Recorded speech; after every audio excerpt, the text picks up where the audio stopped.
You give them the sign to start. Date is 2nd of October, MNC 4.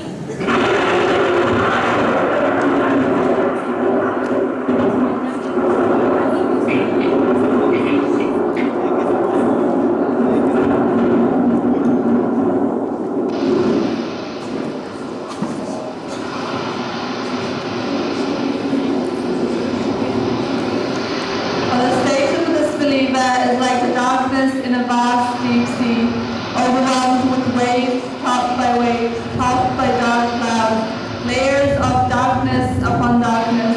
If a man stretches out his hand, he can hardly see it, and he for whom Allah has not appointed light, for him there is no light.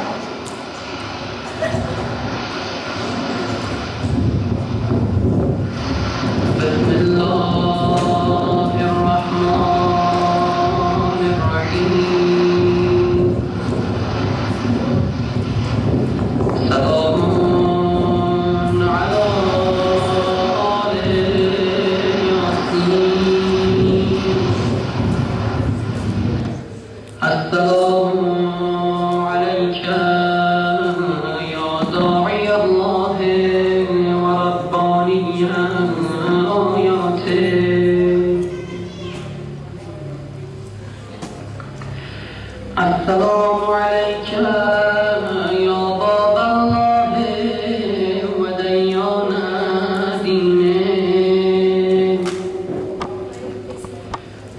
السلام عليك يا باب الله. And we gave him light by knowledge and faith, and set for him a light of belief whereby he can walk amongst men, like him who's in the darkness of disbelief, polytheism and hypocrisy, from which he can never come out. Thus it's made fair seeming to the disbelievers that which they used to be. Wherewith Allah guides all those who seek his good pleasure to ways of peace, and he brings them out of darkness by his will unto light, and guides them to the straight way.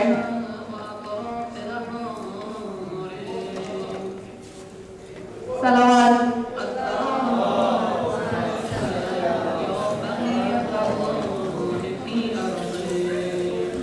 Our visual presentation of these Quranic ayats represented that we are journeying in the deep black waves of our material desires and strong association of matter, which takes us farther and further from light.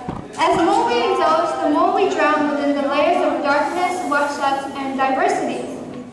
What can only take us out is the light, which is the knowledge we gain from MNC or MNC type studies, which brings more awareness in us and more presence about the world around us, about the universes within us and outside us, the reality of everything. So the darkness can be taken over by light only if there is more knowledge, awareness, and presence. As you can see that today we have just in black and white, black representing Zolma, and as we go higher, we gain more Noor of existence. So we hope that you will enjoy your journey from Zolma to Noor, brought to you by Stars of Malekoot. We have worked hard to combine a presentation consisting of concepts as well as some practical demonstrations and interesting scientific facts, and hopefully this will enhance our understanding about Zulmat and Noor. Our first part of the presentation discusses the concepts of matter from the MNC point of view. In reference to the ayahs just mentioned to you, we will have two practical demonstrations in between, which hopefully will bring a little bit of interaction and you guys will enjoy it. Afterwards, we will reach to the last segment where we will discuss how MNC concepts are similar to what science is talking about today. So, sit back, fasten your seatbelts and enjoy your journey as you're off to a journey to the skies of Malekoot. I would like to start in the reference of two ayats recited, which refer to darkness and zulmat and material world. Why matter is the realm of darkness and distance? It is because there is no awareness, knowledge, hence there is no nur but complete zulmat. This can be proven by an example of piece half. Does one piece have knowledge or awareness about the other? No. This is due to the lack of presence and knowledge, which creates distance and diversity. Having said that the matter is all about zulmat and darkness, we have to keep in mind that it's important in our lives. Why? Because it beholds potentialities to become and is a source of perfection, kamalat. So the best example to show that is the example of the seed. The seed itself is the matter. So the same, if we break the seed into two halves, the one will not have awareness of each other. But the same seed, if it's planted in the soil, can grow into the plant and then into the tree and bear the fruits and flowers. The first command in ascending arc is the perfection of organic matter. In ascending arc,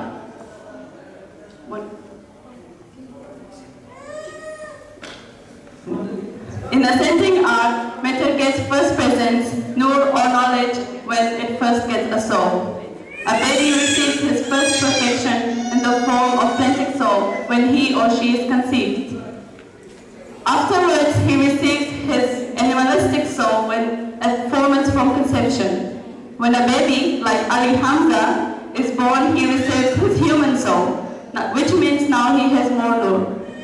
Now in this life, as he makes perception, the more knowledge he gains, therefore he attains more closeness to Noor. Thus, we can say Noor is about presence. So in the circle of existence starts with Alam al-Filah, where all the attributes of Allah subhanahu wa ta'ala exist in its most purest form. When the creation starts, everything comes down from Alam al-Aql, where everything exists in its real form or at an intellectual level, where we can say that it is at the peak of awareness, knowledge or Noor.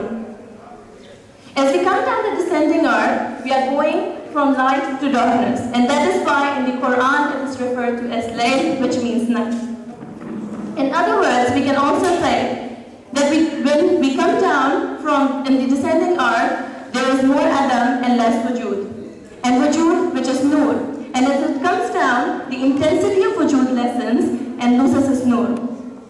We can say that in descending arc, light is taken over by darkness. When we reach right to the bottom, matter is created, which is represented by the red dot, which you cannot see right now. And this is where we say that it is absolute darkness. And this is the reason why material world is called the realm of darkness and Zolma. Having said that, we must remember that it is even though matter itself does not have any idrak, but matter beholds all the potentialities given in the descending arc. Now in the ascending arc, shown there, harakat or movement begins where matter is given the first soul and potentiality starts to actualize. Those potentialities which were received in the descending arc. During the ascending, we go from Zulmat back to Noor as we gain more awareness, more knowledge, and more presence. This is why in the Quran it's referred to as Nahar, meaning day, night. Nahar, which means day, meaning darkness is taken over by light. As we travel towards Noor or perfection, which is the Zat of Allah subhanahu wa ta'ala, back to Alam.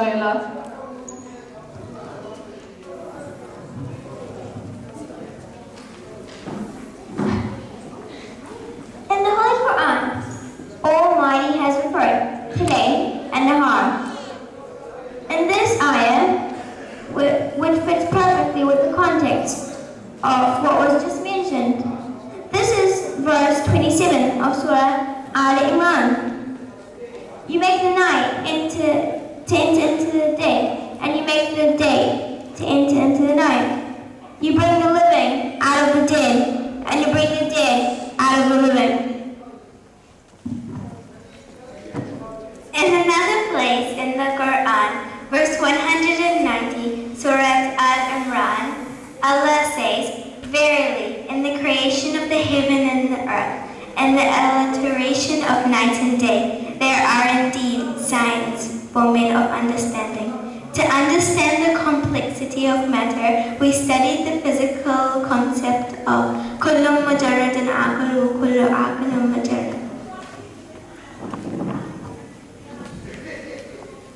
In English, it means that every disengaged is intellectual and every intellectual is disengaged. So the matter is not disengaged. So it's not intellectual. It means it doesn't have a drug, it doesn't have perception, it doesn't have knowledge.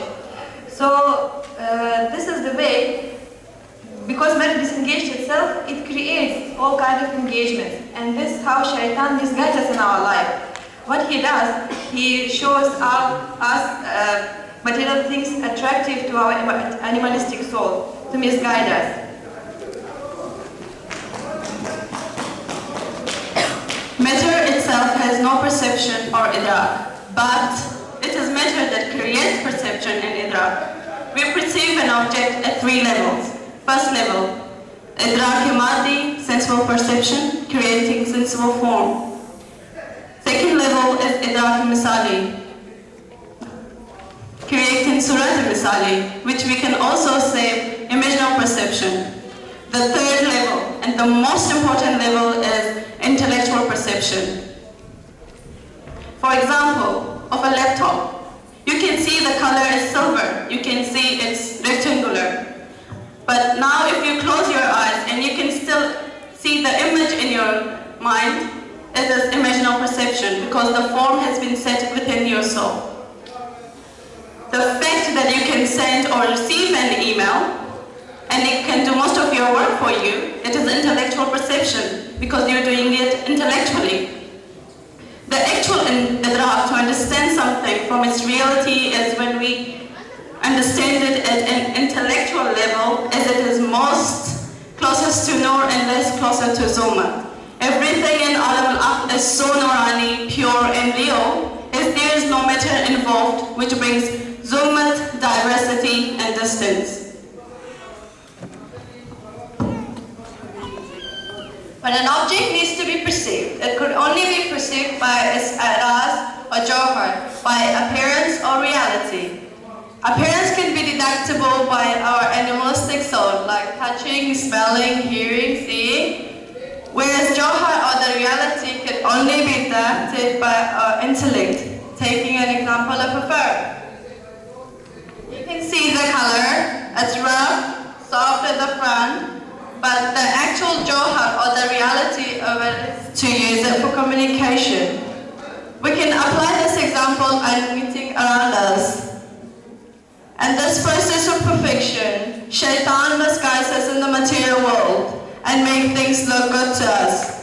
When we indulge ourselves so much in material world, we forget to make the actual idrak of things by our intellect. As the ayat of Quran says, we are drawn in the sea of darkness and has thick layers, or he stretches his hand but cannot see. This is from Surah An-Nur. That is when we are living lives in the complete darkness and utter ignorance.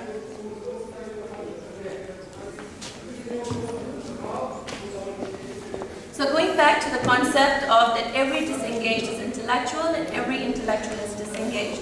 As we ascend our perception about anything to higher awareness, we become disengaged from other awareness and become more intellectual. For example, when making an idrak of something like a pen.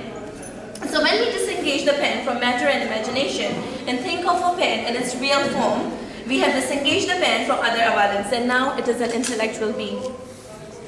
So applying the same concept to an insan, the more we disengage ourselves from our materialistic desires and the darkness of dunya, the more intellectual we become and attain closeness to Noor. So in conclusion, I hope by now we can see a clear relationship between that the more presence, the more awareness, the more knowledge we have, the more Noor we attain of wujud. And as this happens, we become more disengaged and hence it makes us intellectual. Now we'll be moving to the second part of our presentation. The ayah from Surah Noor also supports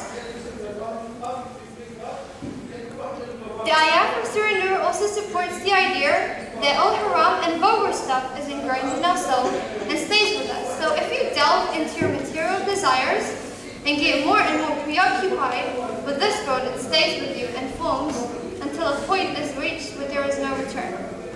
This can be related back to a verse from Surah Noor. The surah speaks of someone for whom Allah has appointed no light.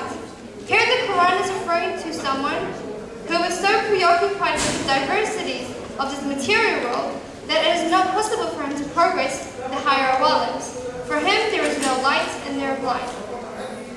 According to Imam Zolma, those who are blind in this world will be blind in the hereafter. Refers to blindness and ignorance and being blind from becoming aware and knowledgeable of Allah.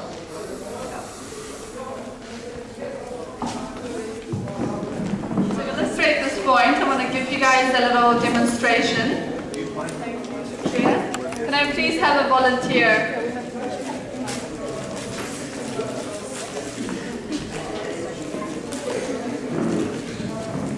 Can I please get a volunteer? Come on, it's a fun little experiment. Come on up.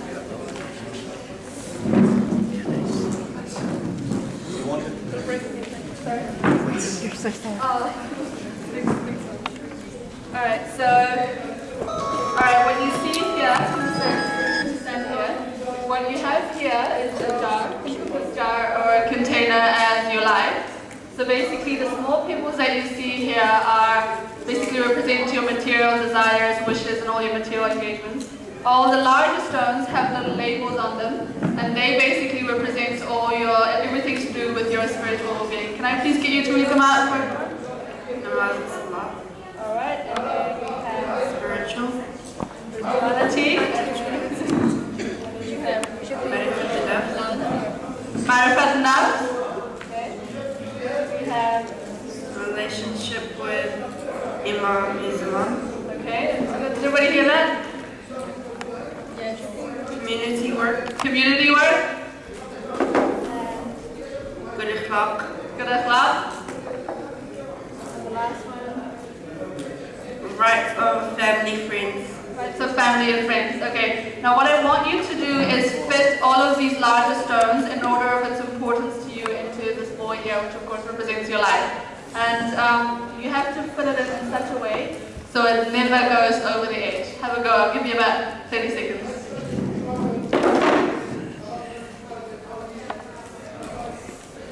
Alright. So she's got relationship with Imam Zaman first.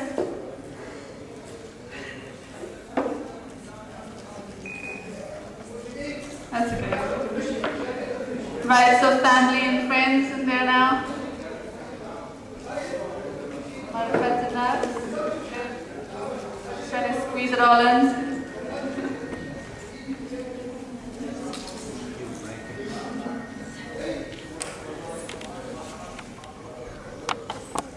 Namaz and salat in there now. You confident? Do you guys ever feel like this? Do you guys ever feel like you have no time for all the spiritual activities in your life and while you're spending all your time chasing your material desires? Right, this example clearly states that we're living our lives in such a way that our material desires are our first priority and taking all our time, because you all know material world is diverse and diversity takes time. And we don't have any time for the important activities which can elevate us to higher awalas. Now I need a second volunteer. This time let's get a guy. Anyone? Let's get a guy this time. You want to volunteer? Ali, come.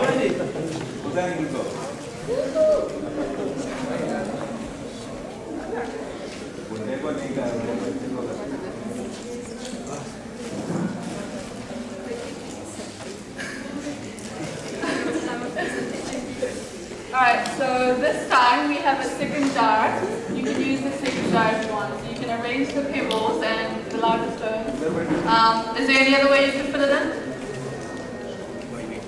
So you can use the second jar this time if you want. You want to start that way? So they don't Alright, so this time he's putting in all the larger stones first, making the spiritual activities his priority. That's good. He's got relationship with Imam Zaman. That's family and friends, community work, and good akhlaq. Alright, now he's pouring in all the material desires. So, you see how it fits in really well right now? You guys see that? Okay, thank you very much. Alright, so this little demonstration basically illustrates that we should live our lives in such a way that we make sure we have time for all the important spiritual activities that can elevate us to higher awalas and get us closer to Prophet and Allah. After we've done that, all our material needs fits in easily. Thank you.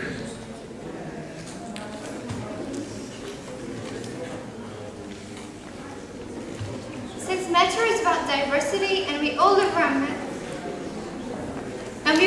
matter, it is important to comprehend the challenges brought by diversities of the material world.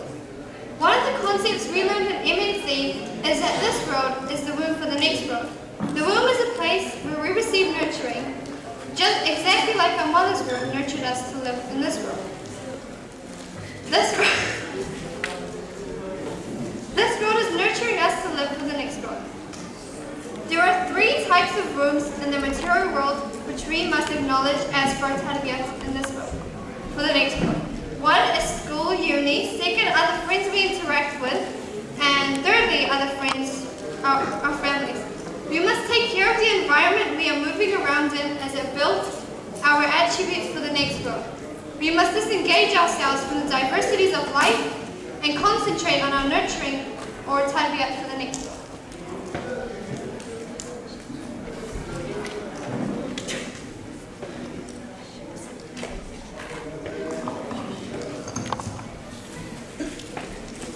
From all these discussions, we witness a great paradox of matter.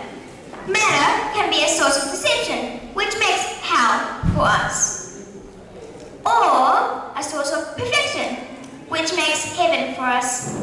We say matter is dark and all about dhulumat, as there is no idrak and shaitan misguides us through material things. But at the same time, matter beholds all the potentialities to become and attain perfection. Without the percent of matter, we could not elevate or make harakat toward higher awalas. If we take the example of a knife over here, I can use it to chop vegetables in the kitchen and make a nice and warm soup for my mum and dad, which I'll get the up for.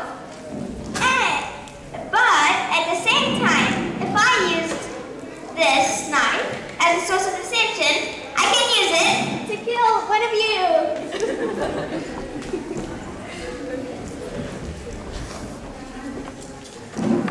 Okay. Manazil al-Kamal wa Darajatul Misal.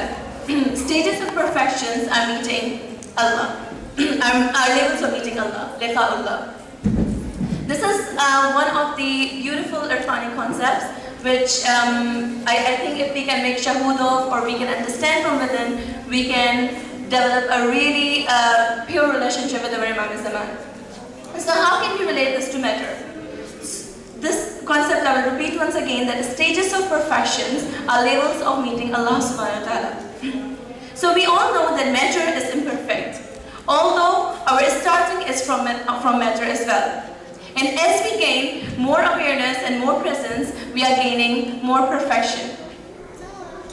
In our group, we discussed the example of sugar to understand this concept, which Mariam will elaborate on with her little experiment about the sweetness of sugar.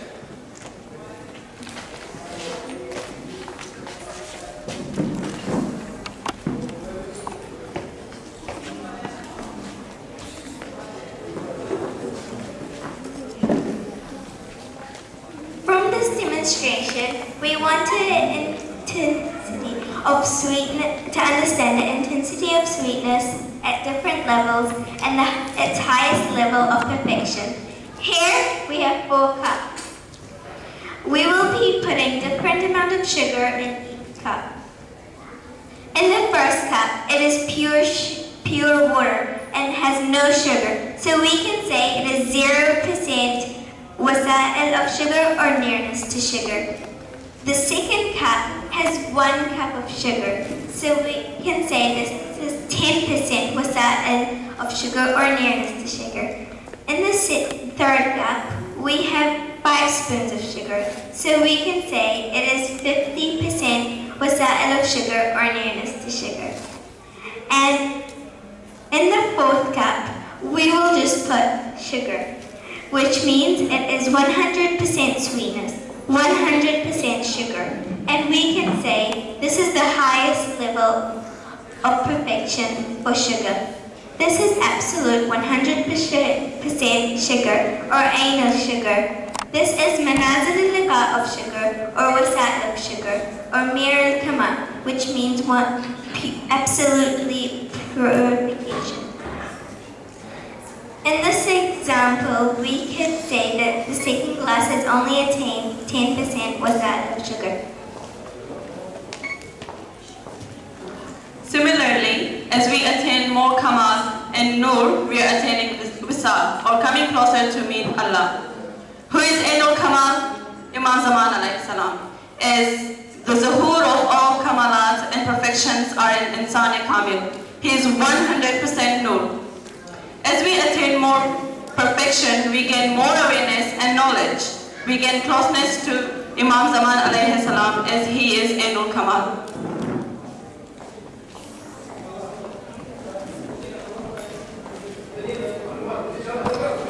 In the Holy Quran, Allah says, "Wherewith Allah guides all those who seek His good pleasure to ways of peace, and He brings them out of darkness by His will unto light, and guides them to the straight way."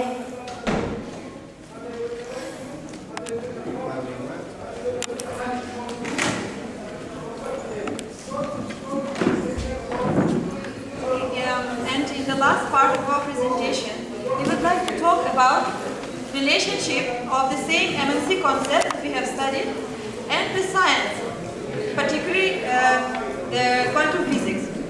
You will be amazed how much there is in common between the latest scientific discoveries and the same MNC concept that we are studying with you. So, to begin with, I would like you to pay attention and to look at the screen. It has been said that the matter is realm of darkness and the distance. Let's talk about the distance, but this time from point of view of the physics.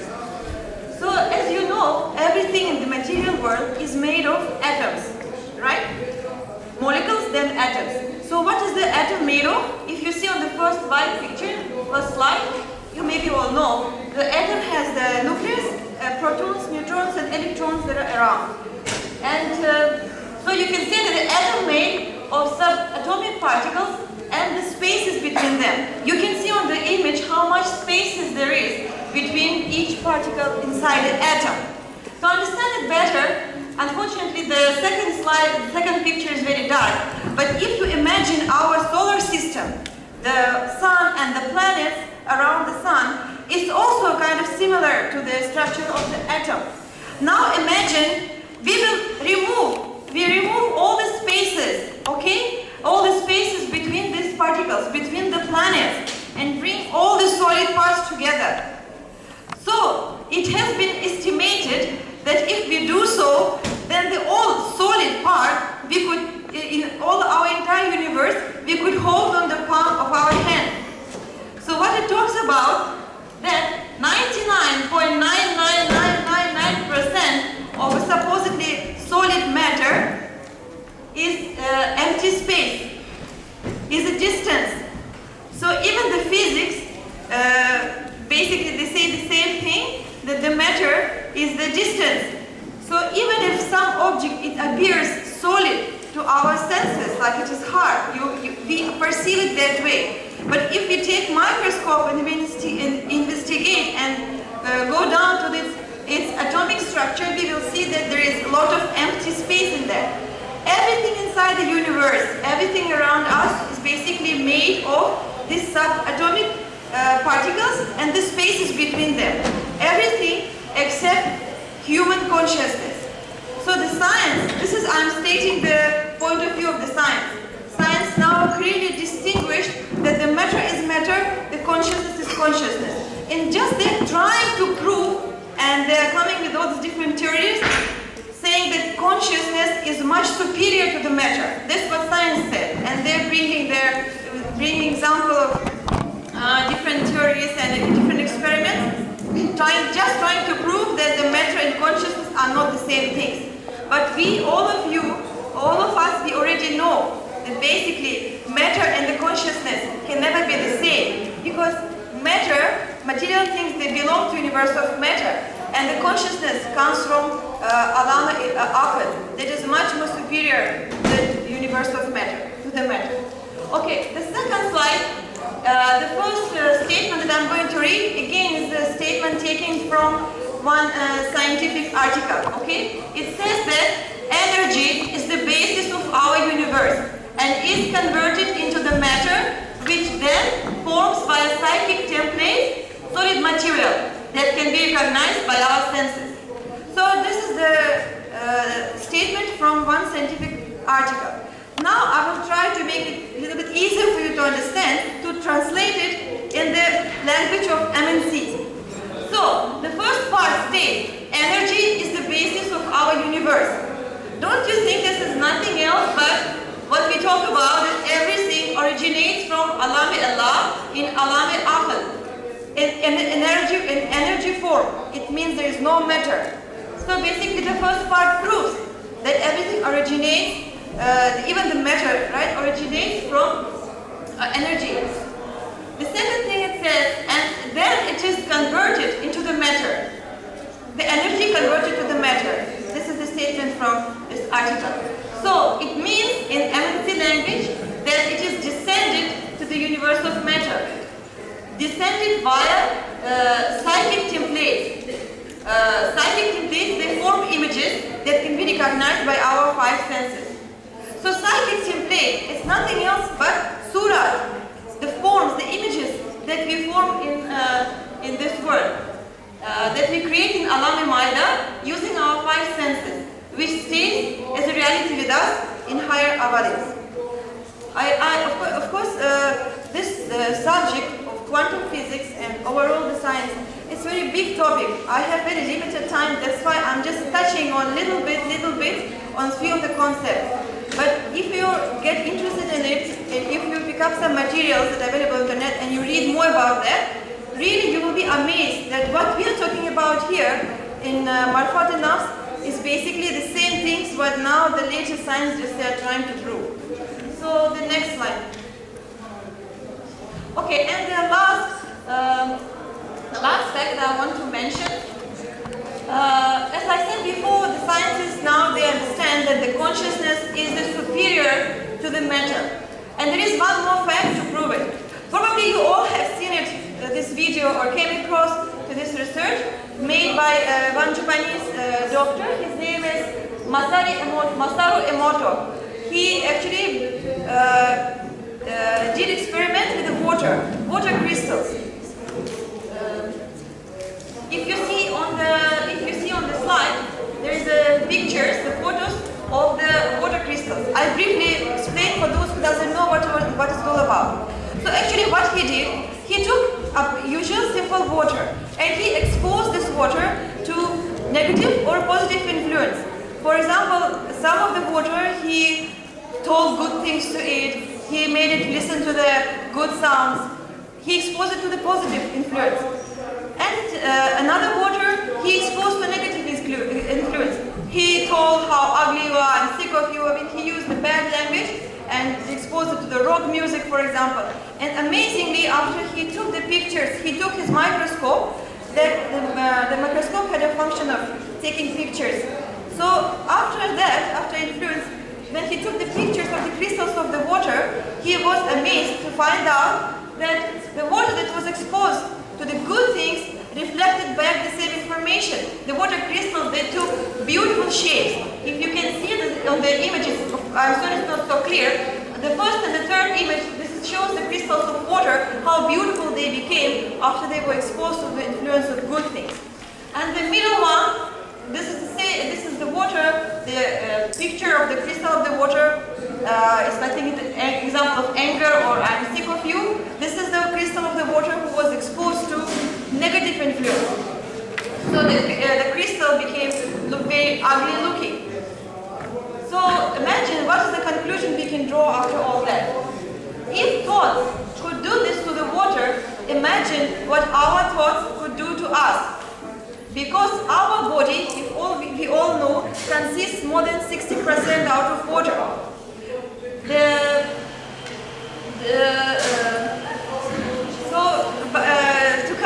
To finalize our presentation, I gave actually the same example of these crystals to my daughter. I tried to explain it to her in a childish way, but it really got to her and she got really very interested about that and it affected her. I told her, if you want your crystals inside you to be beautiful, then you have to expose yourself, read Quran, offer namaz, keep your thoughts pure and positive, make your intention clean, and automatically, even on molecular level from inside of you, your crystals will be beautiful. But if we do opposite things, our crystals will react to that and we will become ugly from inside. So, even this statement proves that the one who has been given light can never be compared equal to the one who is in darkness. This is the translation of ayat that we took. So, even molecules, even the water crystals, they prove to be the same. Thank you very much for your attention, and this is the end of our presentation.